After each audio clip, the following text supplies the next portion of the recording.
Tanim na nyog nyo ba ay hindi namumunga? 2 kilong asin lang? Sapat na. Gagamit lang tayo ng 2 kilong asin sa isang puno ng nyog.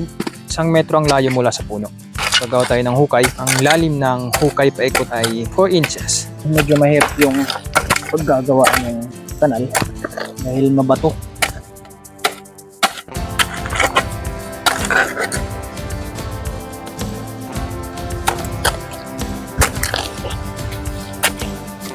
Ito yung mga maliliit na ugat ng nyog. Ito yung isa sa mga nag-absorb doon sa mga fertilizer na ating inilalagay.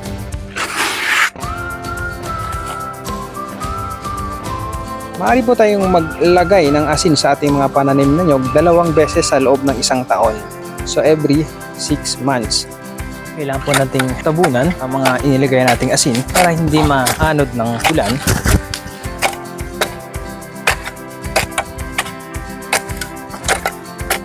Alam niyo ba na ang bulaklak ng nyog ay may babae at may lalaki? Bulaklak ng nyog, ito ang lalaki. Kung maliliit at ang babae naman, ito. So para ma-pollinate at mabuo, ma-develop ang isang nyog hanggang sa ito'y maging buko, kailangan yung mga maliliit na ito, yung kanyang pollen, maidikit dito sa babae.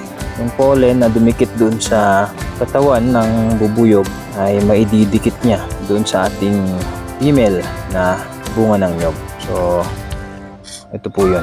Pansin nyo, pag sunod-sunod ang ulan o panahon ng amihan, kaunti ang harvest ng nyog. Sa dahilan, hindi napopollinate yung mga bulaklak ng nyog, gawa ng pollen na galing sa lalaking bulaklak ng nyog ay nadadala ng ulan o nahuhugasan ng ulan. Sa kasamaang palad, kumukunti yung ating mga pollinators dahil na rin sa mga nag-spray ng insecticide.